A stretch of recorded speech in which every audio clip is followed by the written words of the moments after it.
Hey everybody, Wayne here. Today you're watching a video on Alesia, Last Stand of the Gauls, out of Strategy and Tactics magazine number 312. As of the filming of this video, it's a new release. It's the most recent game from Decision Games, Strategy and Tactics magazine. This game is, so obviously if you know about this, but maybe you don't, so I'm just going to explain from the beginning. This game covers the Battle of Alesia. Happened in Gaul, or modern-day France, in, was it 52 BC? Between Julius Caesar and Vercentio, or something like that. I don't know. It's a very long name. Regardless, this was one of Julius Caesar's greatest battles. It's a very unique situation. I'm going to explain everything. And in this video, we're going to do it as the kind of a basics tutorial and playthrough of probably one turn, or at least several, kind of back and forth, because I'll explain how everything works here. So, to get started, hopefully you guys can see enough of the map. Looks like you can. So, what we have in this battle, if you don't know about it, and I'll just basically explain it like you don't know. You had, and here's the Gaul leader. See, crazy name, came and fit on the counter normal. Cool hair, though. Vercentrix. I'm sure it's pronounced much differently. So he was trapped in Alesia, and he was besieged by the Romans, which in this game, what they do is, you can see there are fortification lines. These are the walls. There's the orange ones here. These are the interior walls designed to besiege Alesia. And then in history, Julius Caesar knew that there were relief forces coming, Gallic relief forces, to relieve the trapped forces. So he also built an external wall, which is in red on the map here. So it's a very unique situation. I have not played every war game. I don't know everything about history, but one of the more unique situations for sure. So in the game here, the Gallic forces are either blue, which are the forces that are trapped in Alesia, or green, which are the relief forces. And then all the Roman forces, whether they are legionnaires, the forts, or auxiliaries, are all orange. So, very simple hex and counter style game. Let me grab some of these counters here for you guys. Take a little peek at. We can look at them. I want you guys to see. I don't want to forget where that came from. All right. So, pretty simple. Like I said, if I can pull these up here, so I didn't have them ready to go. You're looking at your combat factor and movement allowance. Very simple. This is identifying ID number, in which case they're not unique numbers for the Gaul or the Gallic forces. So he's a 1. He's the first one, which has no bearing on the game. However, the Legion there, so the 14th Legion, does have a bearing on the game because it increases Roman stacking. You can stack 1 extra when you're on. They're part of the same Legion. So, and then you have an example of a leader, Julius Caesar, with his laurels on there, looking styling. So you can see he has a 2 combat factor, 8 movement, and then his leadership, was it leadership rating? Hang on, let me check. So I want to make sure I get it right. Leader value. Okay, so his leader value is 4. And what that means, how that works, let me go ahead and put these guys back. I think I got it from here, hopefully. And then he was defeated already. Because I'm mid-game, or I played several kind of back and forth rounds. So, point of the game is to get, if you're the Gallic player, which I'm playing this solitaire, but it plays very well solitaire because there's no hidden information other than setup, which I'll explain. You're trying to get Vercentrix out. Trying to get him out of there. If you're the Roman player, you are trying to survive the siege, defeat Gallic forces, and then hopefully kill him if he comes out. You also want to keep Julius Caesar alive. The opposite, too, is that Gallic forces, would love to kill Julius Caesar. So, the game starts with the Romans set up in their fortifications, which you do your setup however you want. You're able to place these fort markers, which, as you can see, they have a 2 combat factors. They can't move. And you can see the crossbow up in the top left. And then like the javelin there. And then the top right, that's not a leadership rating.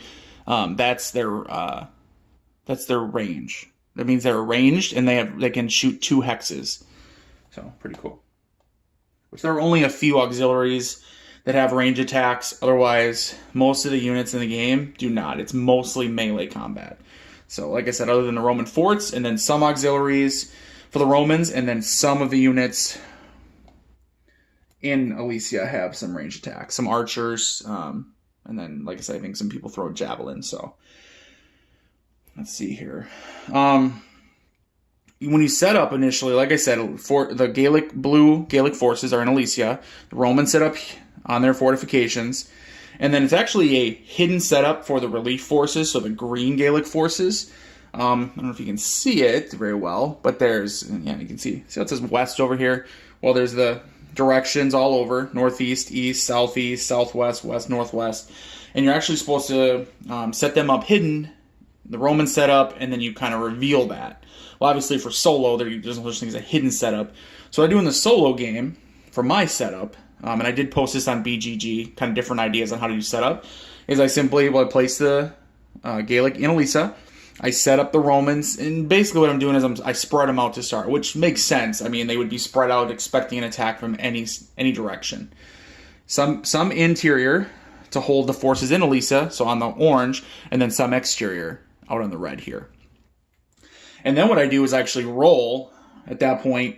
Usually what I've been doing for my games is I just roll 2 different places that the relief forces, the green Gaelic forces, are going to come from. Which when I rolled on this one, it was what they came from the west and the east. So complete opposite sides coming in, going after the Romans here, trying to break through. So the game is made up of several phases that go back and forth. There's 3 days or up to 3 days of battle. A lot of my games have ended on day 1 just because maybe I'm a little aggressive when I'm just playing solo. What happens is the Gaelic forces go first, and this game is a chit draw game, which I love. So say this was the beginning of the game, because right now, actually the next turn will be Gaelic, so I'll show you guys. Maybe I'll just play it out right now. Let's go ahead and jump right in. So like I said, this is a game I've been playing. Give you guys a little hint, or I already explained, coming in from the east, coming in from the west. I just did a Roman turn. I'll go step by step through. So we're going to start over on there. So we're doing the Gaelic turn right now. So they draw from their cup. A little chit draw. Love it for solitaire. Now this one, just so obviously, and I'll keep this draw, but just so as I was pointing out here, I want you guys to see, there's a Gaelic cup and there's a Roman cup. So although it's a chit draw, it's not one big cup where you don't know which side. You do know which side's going to activate. You just don't know what they're going to be able to do. Simple. So we drew. What do we get here? All right. Combined. Whoop. Combined. All right. So combined. Let me go ahead and double check what that is. All right, so I thought so. I had to double check. So they got real lucky. The Gaelic player got real lucky here. The combined allows you to activate basically all leaders, all Gaelic leaders, both Alesia and, the ones in Alesia and the ones coming in relief force. Because, I'll show you here, normally traditional activation, or the majority of activation chits, I guess I should say, look like this. And so, say I drew this one, relief army 1. I could activate 1 leader in the relief army, the green. Alesia, obviously, can activate 2 armies. Only Alesia, though, or 2 leaders, just within the blue units, though. So, got real lucky. Drew combine, which means they get to activate everybody.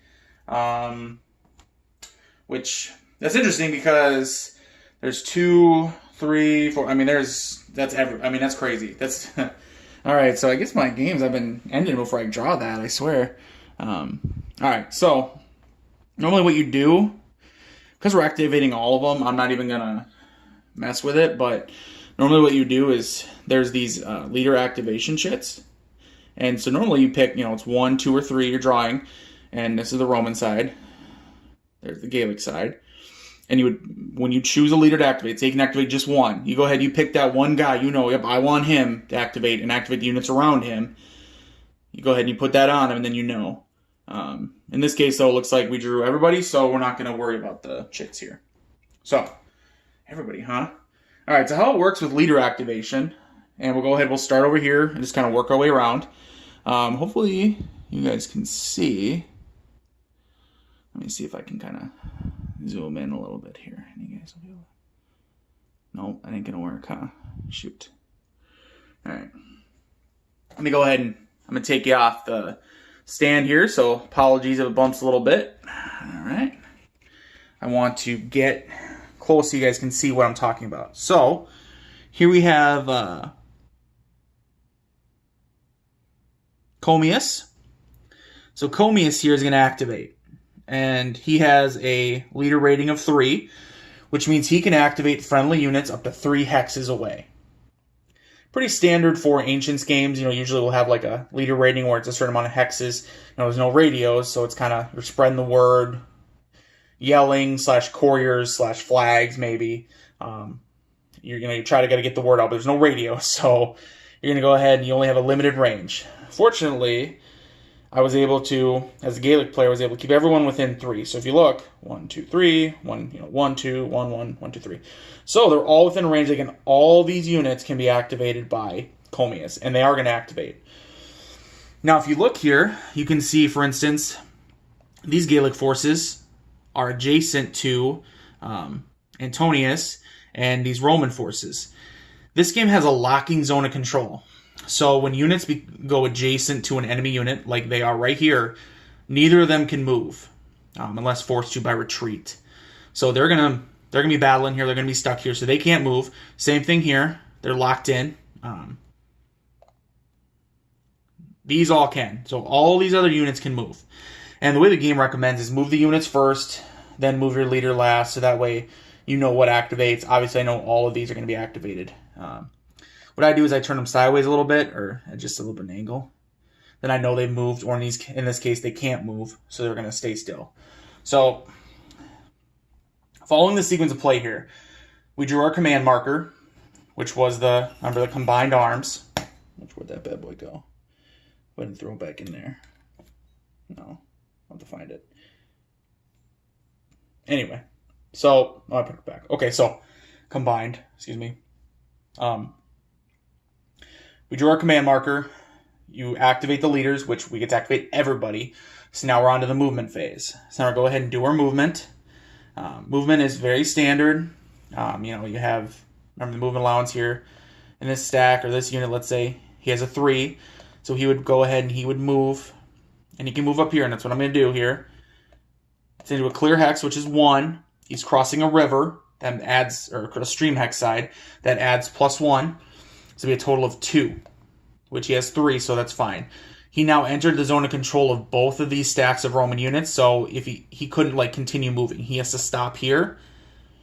And then on the next phase would be ranged fire, then combat phase, and then done with activation. So we'll be engaging in a lot of melee combat up here.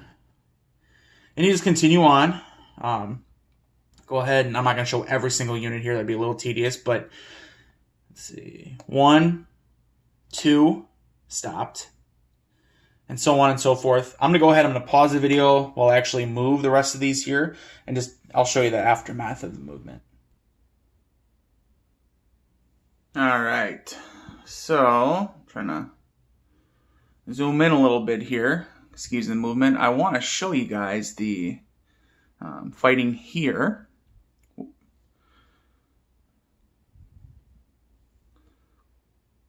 Sorry for the camera foolishness. All right. So, let me adjust this a little bit. I want you guys to see. So we're not going to do, I'm not going to play every battle, every fight, and around the whole perimeter. But this is the completion of that. Remember from the west, we had those forces coming in. I went ahead and I moved them all, completed their movement. Normally what you do is with that combined activation, I'd be activating everybody. You would do all the movement. Movement phase comes before any combat, so you'd move everybody first, give them in position. Then you do the range fire phase, which the range fire is friendly range fire, so it would be any ranged units of the Gaul forces, which they would be the ones from Alesia, because there's none of the green ones have range attacks. They're all melee units. Then the combat phase, the melee combat phase, and then the activation removal, which we don't need to do really because we activated all of them. So what we're going to do is we're going to skip to from the movement phase now. We'll go to the, like I said, there's no range fire phase for the Gallic forces. The Romans, if it was their turn, they would have range fire for sure from different forts. I can see there's at least one fort here. I think there's a couple, which we'll find out in the combat phase, which we're going to dive into the melee combat phase for Gallic forces, and that I will play out. I will play that out right here so you guys can see how it works. So, how combat works in Alesia, Last Stand of the Gauls, is you have a stack, and you choose that stack in that hex, attacks another hex, and that combat plays out one unit at a time. And if that hex is vacated, you maybe can do a, what is it called in this game? Basically, it's an advance after combat, but they don't call it advance after combat in this game because, you know, it's an Ancients game. It's got to have its own term. Pursuit. Just sound cooler, honestly. So you can pursue. But if the units are eliminated, first unit eliminates the whole stack, which won't happen, but say it does. There's one unit, he eliminates them, and the next unit that's attacking, he can't keep doing anything else. Like, he can't attack another hex. They're going to either pursue into that hex or not, depending. So, let's go ahead. Let's just do some combat here so you guys can see. All combat, like I said, is one hex to another hex. It is one unit at a time, and combat is mandatory if you are adjacent. So, these 1, 2, looking at the Gaul, we'll have to attack him, we'll have to attack him, we'll have to attack one or the other. He'll have to attack one of those, he'll have to attack him, and he'll have to attack him. And he'll attack him, and he'll attack him.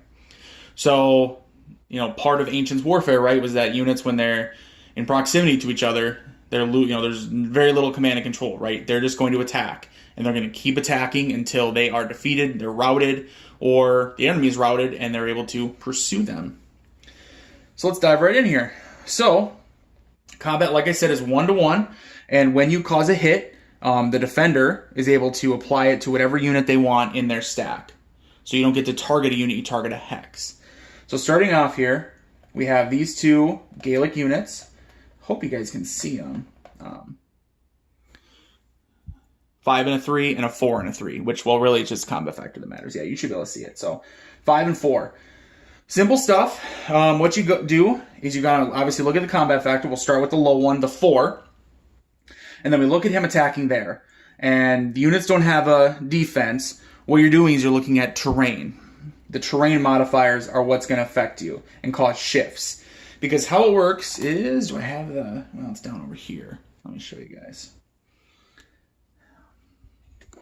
Actually, let me figure them out and then I'll show you on the chart. So, we're looking at this hex attacking this hex. It's going to be brutal. So, we're crossing a stream. The Gauls are crossing a stream and they're attacking. This is not a fort, but a camp, a Roman camp. And according to the combat effects chart, let's see, crossing a stream should be a -1. Yep. And then Roman camp, I believe, is -2. Yep. And they are cumulative. So it's a total of -3 to combat factor. So this 3 becomes this 4 becomes a 1, and this 5 becomes a 2. So, oops. I know, I've been told before, it's riveting when you guys see me manipulating counters with tweezers. Riveting YouTube videos, right, folks? All right, so, like I said, it's a -3. So that 4 becomes a 1 and that 5 becomes a 2. Just remember that. So what I do is I just roll them all my hits up together and then I start applying them. So we think 1 and a 2. What do you mean by 1 and 2, Wayne? Well, let me show you guys and gals. All right. So, so right here is the combat results table. Good old CRT.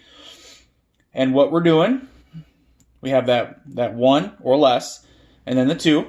And you roll a 1d6 for each attacking unit, and you go ahead and look. And basically, so what you're doing is you're rolling 1d6 compared to their combat factor after modification by terrain. Simple as that. And then you're looking at, obviously, an A is bad for the attacker. That would be you're disrupting the attacking unit if the defender has a ranged unit in their stack. And then D, that's when you start getting good for the attacker. That's where you disrupt one of the defenders. And then R would be you not only disrupt the defender, their whole stack in that hex has to retreat. And then R with an asterisk means you actually chase them. So you can choose, I believe, not to pursue if you have a leader. But then with R with an asterisk, let's see, defeat, disrupt one defending unit. Actually, it's right here.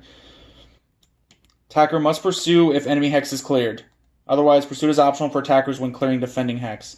Also, if there's a leader with the attacking hex, then this can be ignored. Okay, right, so leaders help. Sorry, right there on the bottom. All right. So let's go ahead. Let's put it up here. Ooh, going back, everybody. Hang tight. All right. All right. So let's do our little roll. And I like to do color-coded dice. You guys know me. So I don't need the orange one right now because we're not doing the Romans. We're doing the Gaul. So they have green. So you have a 1 and a 2. So I'll read it off what happened. Well, you will. Let's see what happens. Let's see. So for the 1, you roll a 4, which, remember, I don't know if you saw, only a 1, bad, and then a 6 is good. So no effect with a 4. With that 2, he'd have to get a 1 is bad, and then a 5 or 6 is good. Let's see. 1, that's bad. So if there are any ranged units, if there's any ranged units, excuse me, let me read it actually. A, disrupt one attacking unit if one melee attacking a combat effective missile unit or Roman fort, or cavalry conducting a charge, which we're not using charge rules. So let's just see. I cannot get this. My first time playing this game. I was kidding. Oh, there is. So in the Romans here, because it actually was it Antonius? Yep, Antonius. Mark Antony. Oop, you can see it. This mishmash here. I actually have 2 ranged units. Melee auxiliary, and then 2 ranged auxiliaries. Archers and little javelin throwers. So, with his roll of 1, that means that unit is disrupted. Which that was the last one. That was the 5. Well, 5-3. He only had a 2 combat factor. Oops, excuse me. So disrupted. When you disrupt a unit, you just go ahead and you flip him over. Now he has either a reduced side, or if it's blank, he's eliminated. Which he has a reduced side, clearly. So, sorry it's not auto-focusing, folks. Alright. So boom, on that one. So that attack was mandatory. I mean, I'm attacking anyway, so I would have wanted to. But it did nothing to the defenders, and it just hurt me. And that's a problem when you're attacking across stream, hex sides, or attacking forts, the fortifications. It's tough. I mean, the Gauls are going to suffer losses. Simple as that. The Romans are too, but the Gallic forces, they definitely lose more.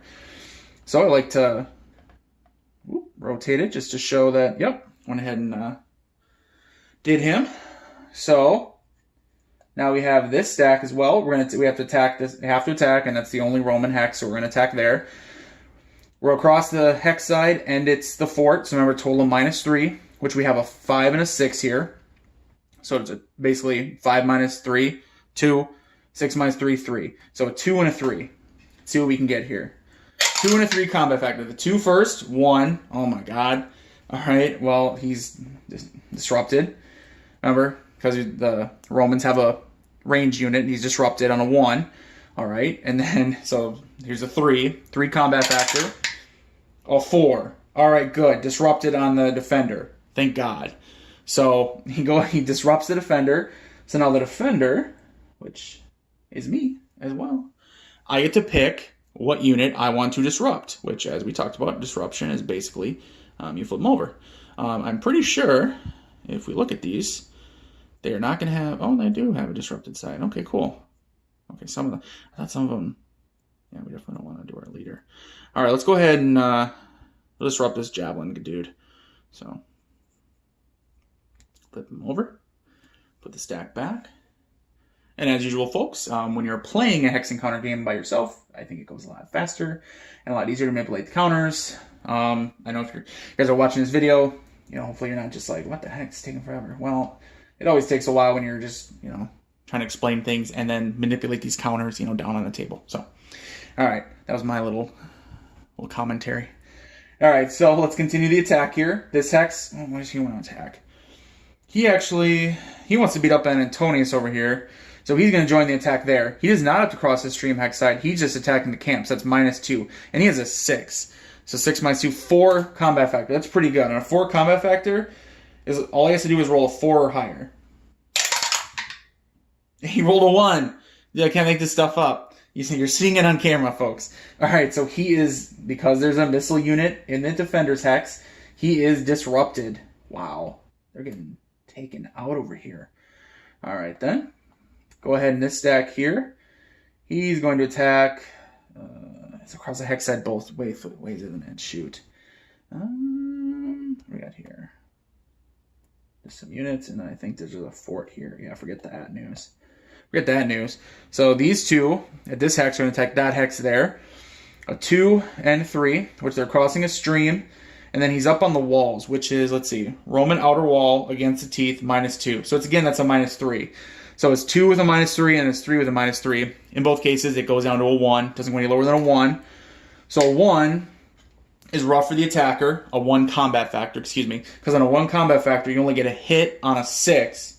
And then if you roll a number, you roll a 1. Bad news bears. So for the first one, which will do the 2 and then the 3, which are both 1.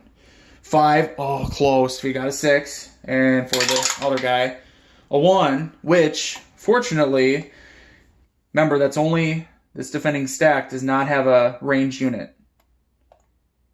So, oops. So he's not disrupted on a 1, thankfully for him. All right. Now, Comius here, he's going to attack across. Ooh, and I get to see a leader. So leaders help by 1 shift in combat when there's a 2. So it's 5, 6, and 5. They're attacking here. They're attacking across the stream, and it's against the teeth and the outer fortifications. That's a -3 combat factor. But then when you have a leader in your attacking hex, he inspires you, better leadership. You get a +1 to your combat factor. Basically a shift back the other way, shift right. So it would have been a -3 shifts or 3 shifts to the left. Instead, it's going to be -2, basically, because we're taking 1 away for the leader. So, what are we looking at here? 5, 6, and 5. Start at the right, work our way left. So 5 -2, 6 -2, 5 -2. So 5 -2 is a 3. So 3 combat factor. He wants to roll a 4 or higher. 5, that's disrupted. The defender goes ahead and picks 1 to disrupt. I don't want to. So I disrupt that leader, he gets defeated. All right, we'll disrupt that legionnaire there. All right. All right, now the 6, switch -2. He's at a 4 combat factor, so remember, 4 or higher. Ooh, went flying here. A 3, no good, not enough. And then the leader gets his own attack as well with a 5 combat factor, -2, so a 3. 3, no good. But we did get 1 hit on him. 1 hit on the Romans there, so it's not all bad. And we didn't suffer any losses of our own. Not too shabby there, boys. All right, and this stack will attack the stack of cavalry here in a camp. 6 and 5. We're crossing the stream hex side. They're in a camp, -2. -1, -2, -3. No leaders or anything, so it's just -3. 5 and 6. So we'll do the 5 first and then the 6. 5 -3 is 2. So 2 combat factor. 2 is nothing. And then the other one, the 6 becomes a 3. 3 combat factor. Boom. 5 is disrupted. So Romans, go ahead and I'm going to pick 1, which are both, I believe, equal. Yep. Equal cavalry. German cavalry here. All right, we'll go ahead and disrupt him.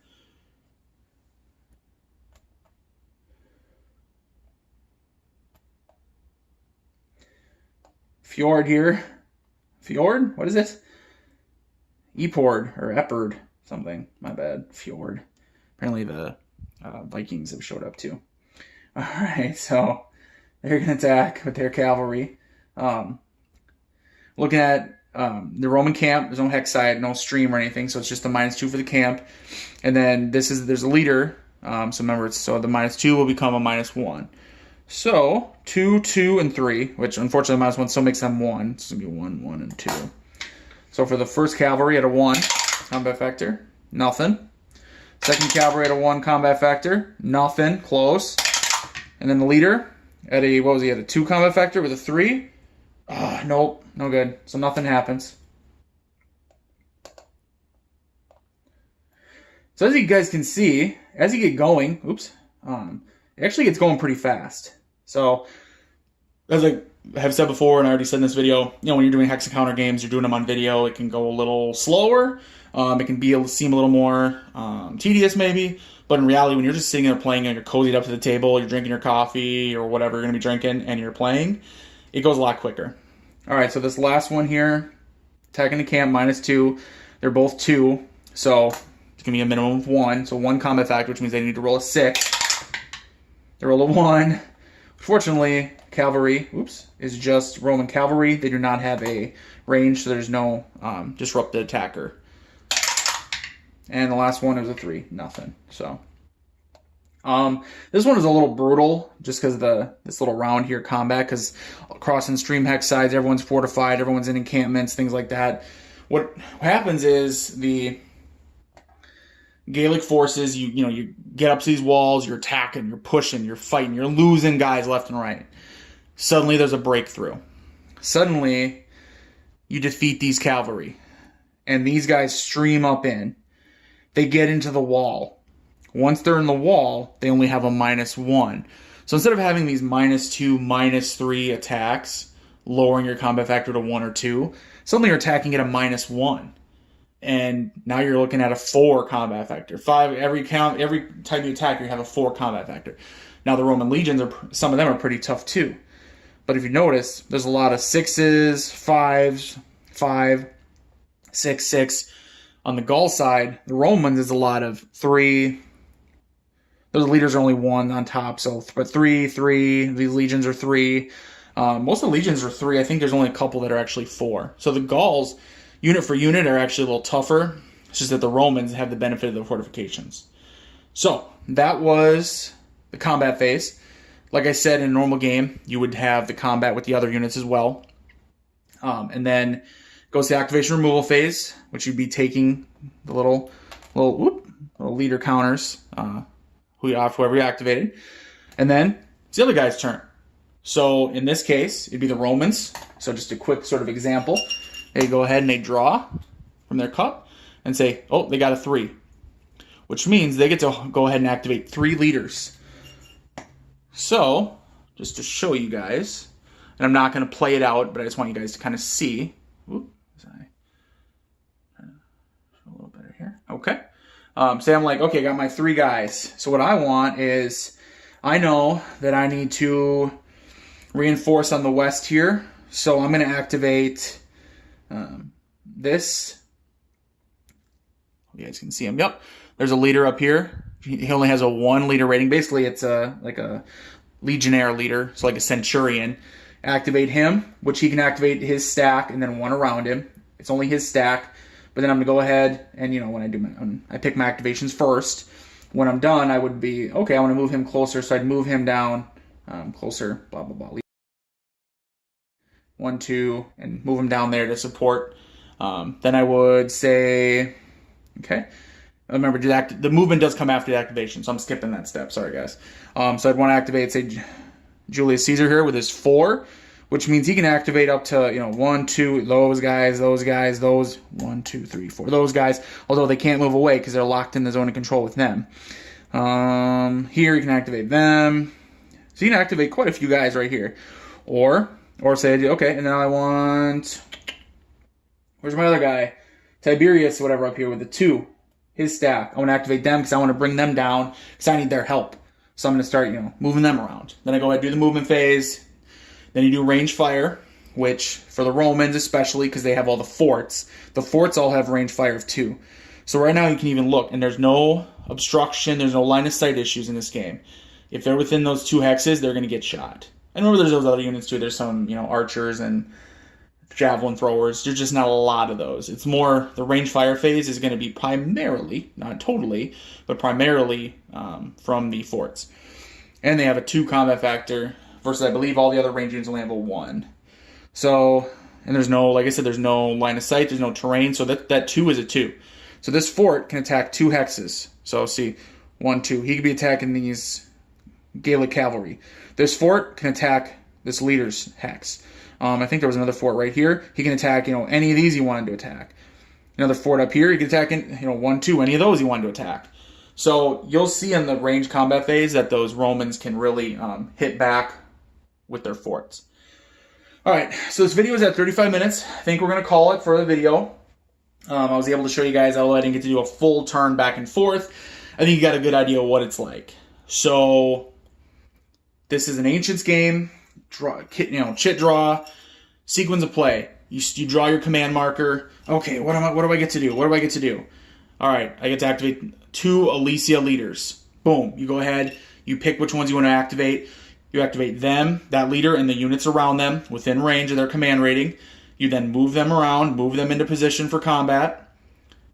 You do range fire first. Then you do the melee combat, which is mandatory. And not only that, so say the Alesia, say it was their turn, Gaelic forces again, they drew the Alesia and they moved out and they did a little combat here. That's not it. You actually do all the combat for all your friendly forces. So on their turn, say they had drawn that and they did their combat here, and you can see there's some combat here, whatever, the Alesia, the Gaelic forces in here. Well, the green is still their forces. It's still the friendly Gaul forces. So you would then do all their combats here. Anything that's adjacent is mandatory. You might not be able to move them around, but you do have to do the combat. So that makes the game really interesting where, you're maneuvering your forces to get into position to conduct your, hopefully your tactical plan, right? Whether it's the Romans defending, the Gauls trying to get Vercingetorix out, whatever you have to do. Once those forces make contact and they get locked in, they're stuck together and they're fighting it out. It's a brawl.